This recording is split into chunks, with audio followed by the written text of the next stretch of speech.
Check it.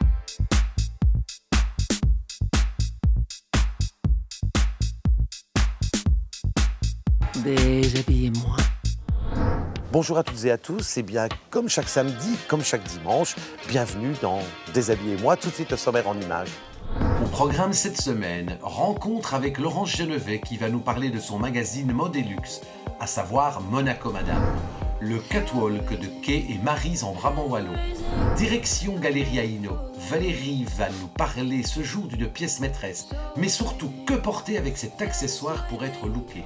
Dans Déshabillez-moi aujourd'hui, eh bien, nous allons vous parler du magazine Monaco Madame. Monaco Madame, suivi justement d'un event qu'elle a organisé avec de grandes maisons.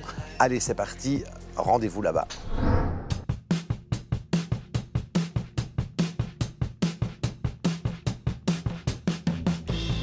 Alors, il y a Monaco Madame. Dans Monaco Madame, il y a Monaco. Monaco, vous y travaillez. Oui. Alors, Oui. je n'ai pas envie de dire faites-nous rêver, mais parlez-nous quand même un petit peu de Monaco. Alors Monaco, en fait, c'est assez amusant parce que ça a vraiment une image de glamour qui date, je pense, de la princesse Grace, de l'époque, de cette époque-là, en fait. Mais Monaco, c'est une place financière, c'est une place économique. C'est 40 000 personnes de France qui viennent travailler tous les jours à Monaco, 10 000 personnes qui viennent d'Italie qui travaillent tous les jours à Monaco. Et c'est vraiment un hub international. Il y a 139 nationalités à Monaco. À Monaco, c'est quand même un endroit où c'est assez extraordinaire parce que c'est vrai que, vous voyez, aujourd'hui, il y a une température et un temps magnifique et ça dure longtemps.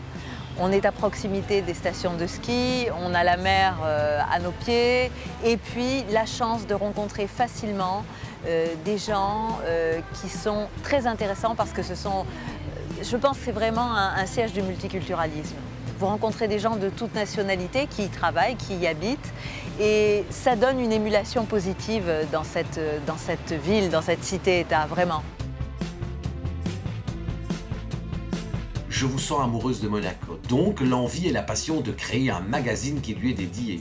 Alors Magazine Monaco Madame, c'est un magazine qui existe lui depuis plus de 17 ans, qui est vraiment un magazine glamour on va dire, mais aussi un magazine qui s'intéresse aux femmes de Monaco dans différents secteurs comme la santé, le high-tech et on essaye de les mettre en valeur. En route pour la soirée Madame Night, organisée par Monaco Madame en collaboration avec Globetrotting, afin de mettre le savoir-faire, mais également Courchevel en lumière. Vous êtes là aujourd'hui, pourquoi, par rapport à quoi, vis-à-vis de quoi? Je travaille avec Monaco Madame Magazine, avec Laurence Genevet, depuis 3 ans maintenant. Et nous organisons chaque année Monaco Madame's Night. Et nous créons donc une soirée vraiment typique où nous amenons avec nous des marques effervescentes qui ne sont pas actuellement à Monaco et nous leur donnons ce côté glamour. Moi j'aime beaucoup Péris qui est un parfumeur, je dirais entre guillemets d'art, c'est-à-dire qui ne diffuse pas des parfums à des milliers et des milliers d'exemplaires, mais qui travaille ses parfums d'une façon moi j'ai envie de dire enchanteresse, c'est-à-dire que quand on hume son parfum, on s'en souvient. Voilà, donc j'aime beaucoup Péris. Il y a beaucoup d'autres, bien sûr. Je parlais de Gabriela Wernstein, qui est une photographe d'art, c'est très joli aussi. Valentina Nessi, qui fait du prêt-à-porter de luxe. Emma Israelsson, qui fait des bijoux.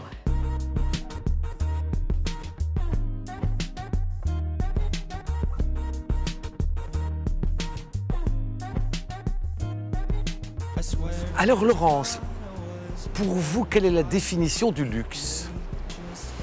Je pense que c'est la rareté. C'est la rareté. C'est vraiment, si vous voulez, pour moi, c'est presque l'artisanat de luxe, en fait. L'artisanat d'art. C'est vraiment ce que l'on peut ressentir ici, c'est-à-dire que les personnes qui sont ici ont souvent les moyens de s'offrir beaucoup de choses et ce qu'ils recherchent aussi bien dans la maroquinerie, dans les habits, dans tout ce qui les entoure, c'est la rareté. Voilà. Ce savoir-faire qui fait rêver. C'est ça, un savoir-faire, on va dire, artisanal et souvent magnifique. Fluidité et sobriété des formes sont les maîtres mots absolus de la créatrice Kay Butler. Maryse Genet crée des bijoux et accessoires de tête avec différentes matières, telles que de la céramique recouverte d'or ou de résine qu'elle associe au textile. Ses recherches constantes la conduisent à changer les codes traditionnels du bijou. Le textile est très présent et lui permet de trouver des volumes innovants.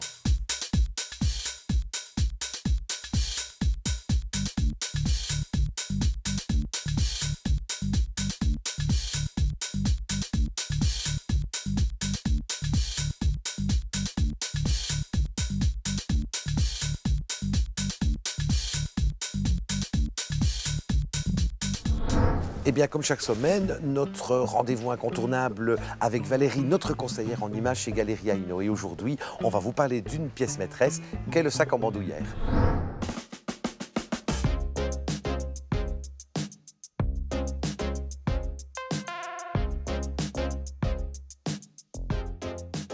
Donc pour notre deuxième série de notre émission Déshabillé et moi, avec notre partenaire Galeria Hinault, nous avons décidé de mettre en lumière la pièce maîtresse. La pièce maîtresse, bien entendu, seule n'aurait pas d'intérêt. Le but, c'est d'habiller cette pièce maîtresse. Alors aujourd'hui, eh bien, la pièce maîtresse que nous avons choisie est ce sac. Alors, que faire avec ce sac? D'abord, je vais demander à notre conseillère en images de m'en parler. Et alors, quel look nous allons adapter par rapport à ce sac? Ce sac, c'est un petit sac bandoulière. Il se porte sur l'épaule ou il se porte en bandoulière. Donc, sa spécialité, c'est la chaîne qui peut servir de bijou. C'est toujours très chic, dans toutes les saisons. Tout à fait. Alors, ce qui est aussi très chic, c'est les brillants. Donc, il est tout simple, mais il a quand même les brillants et la chaîne, qui le rend chic. Il va falloir, bien entendu, autour de cette pièce maîtresse, créer un look. Oui. Alors, qu'est-ce que vous préconisez que pour porter avec ce sac? Alors, on va porter une petite tenue printemps. Donc, je pensais un pantalon à lignes comme ça. C'est des princes de Galles. Le prince de Galles, c'est des lignes horizontales et verticales qui forment des carreaux. C'est comme ça qu'on le reconnaît. En général, il est un petit peu en lainage, mais ici, c'est un lainage fin pour début du printemps. D'accord, oui, puisqu'on est début de printemps. Voilà. C'est vraiment du mi-saison. Comme ça, il est en mi-saison. Ce qu'on retrouve aussi, c'est la ligne sur le côté du pantalon, qui allonge encore toujours la silhouette et qui casse ce côté carreau pour éviter qu'il donne du volume. Parce que les carreaux donnent du volume. Donc, les carreaux donnent du volume. Le fait de mettre, justement, ces lignes verticales vont casser. Donc. Voilà, vont casser le carreau et vont allonger. Je croyais que c'était simplement à but esthétique, moi. Ça peut, oui, mais en même temps... temps... Il a sa dimension esthétique, voilà. Mais il a une dimension aussi... de longitude. Ok, d'accord. Voilà. Sur ça, j'aime le petit chemisier classique qui rappelle le printemps. Le petit bleu-blanc, c'est vraiment très joli, très classique, très printemps. Avec de nouveau un jeu de lignes, les grosses, les fines, et on mélange les carreaux, les lignes, c'est vraiment très joli. Alors on mélange les carreaux et les lignes. Oui, j'aime beaucoup. Je mélange les carreaux, les lignes et je mets même l'arrondi du sac, comme ça le sac ressort. Quelle matière? Un petit lainage léger, avec un petit coton agréable pour le début du printemps. Oui, début de printemps. Hein. Oui, comme c'est léger et qu'on est début du printemps, on porte un petit cardigan pour le froid. Alors, qu'on ne se trompe pas... Quelle est la spécificité du cardigan? Ah, le cardigan, il a des manches. Le gilet, il n'a pas de manches, il est comme ce que vous portez, Alain. Sans manches. Ça, c'est un gilet, ça, c'est un cardigan. Qu'il soit court ou long, ça reste un cardigan. Alors, j'aime bien ce côté long, parce que comme c'est début du printemps, il peut se porter comme une petite veste. Parce qu'il est long, que s'il soit court, c'est vraiment un petit cardigan qu'on porte en dessous d'une veste. Là, on peut le porter à l'extérieur comme veste. Quelle est la matière? De la laine. Ah oui, donc là, on se trouve sur un... C'est frais, hein, début du printemps, il fait frais. Hein. Donc on peut porter une petite laine, puisque celui-ci est en pur coton, il est léger. Le pantalon, une petite laine légère aussi, et on est habillé. Quelles chaussures vous porteriez justement avec ça? Un bel escarpin si on sort et une petite basket. D'accord. Je préconise les baskets, moi j'aime bien. Hein. Ok, donc on peut aller réellement dans la basket, malgré le côté un petit peu chic, du look, comme on peut aller donc dans l'escarpin. Oui. Au niveau bijoux, accessoires, vu que l'on a déjà cette chaîne qui, quelque part, sert de fait bijoux. Un petit peu bijou, qu'est-ce que vous préconiseriez? On porte quelque chose au bras, une jolie montre par exemple. Moi, je mettrais une rouge pour rappeler le sac et pour donner de la couleur à la silhouette, qui est quand même en couleur soft, hein, c'est des couleurs sobres. Hein, donc une jolie montre rouge, parfait pour le look. Alors, j'aimerais 2 mots sur le look. Donc le look, il est élégant et tendance. Avec le sac bijou, c'est parfait. Allez, on va retenir à ces mots. Donc, élégant, tendance, sac bijou. Oui. Voilà, super. Allez. Tout est en ordre.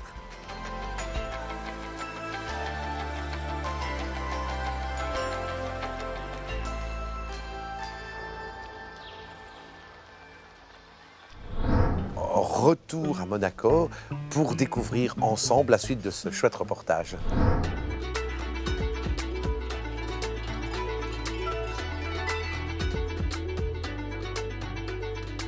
Alors aujourd'hui, Monaco célèbre Courchevel. Racontez-moi un petit peu cette aventure qui s'est mise en place que pour mettre justement Courchevel en lumière. C'est vrai, c'est vrai. Il y a une belle connexion qui existe déjà, établie entre Courchevel et Monaco. On a une belle connexion et on a des beaux jumelages, c'est-à-dire qu'on a une clientèle qui se reconnaît entre les deux stations. On trouve que les Monégasques sont bien à Courchevel. Vous, je sens cette envie chez vous, en tout cas, de faire connaître et encore connaître Courchevel. Oui, alors moi j'y suis depuis longtemps, elle a évolué, elle s'est embellie. C'est quand même la station à 4 vallées, on dit 3 vallées mais il y en a 4. Il y a plus de 600 km de pistes sécurisées, il y en a plus de 600 non sécurisées, ce qu'on appelle les hors-pistes. Ça en fait le premier domaine de ski au monde le plus grand. J'ai envie de vous demander 3 mots-clés qui pourraient résumer Courchevel. Le ski, le grand ski, à tous les niveaux, voilà.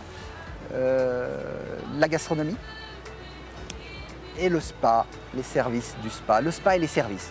Donc on pourrait résumer Courchevel comme station où il est possible d'y rencontrer le luxe, Oui, le service, oui, service, le bien-être le bien-être, exact. et le ski. Destination, on vend du ski d'abord, ouais, et de la haute montagne, on est à 1850 mètres, mais c'est vrai. Oui. Ce soir, au-delà de ces artisans d'art du luxe, il y a donc cette soirée, un cocktail. Alors, quelles sont les personnes que nous allons rencontrer? Combien de personnes? Alors moi, on a ce soir prévu 336 personnes, mais moi je suis surtout très fière. C'est la première année où on va honorer une femme justement internationale, résidente de Monaco, qui est une femme vraiment extraordinaire parce que d'une part, je pense que c'est une des plus grandes banquières au monde. Et en plus, c'est une femme extrêmement créative, extrêmement humble, qui a le sens de l'humour et qui se bat depuis des années au travers de la fondation de sa banque et au travers d'une nouvelle fondation qu'elle va nous présenter ce soir. Elle se bat pour les femmes, pour que les femmes puissent travailler partout dans le monde, pour qu'elles puissent reprendre un peu de pouvoir là où parfois elles en perdent. Et c'est Chanou Indouja et je suis vraiment très très fière de l'honorer ce soir.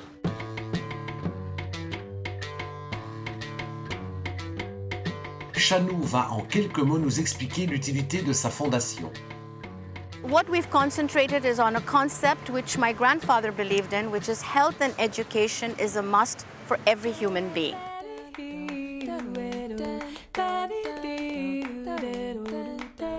J'espère que cette émission vous a plu, vous a séduit. Moi, je vous donne rendez-vous la semaine prochaine, même jour, même heure. La semaine prochaine, du 100% belge avec Bichor, un catwalk avec son flot de création, mais également de créateurs. Chez Galeria Hino, un sac beige, ok, mais quel look porter avec ce dernier?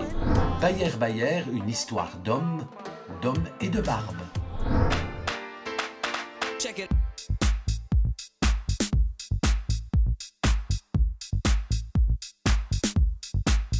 Déshabillez-moi.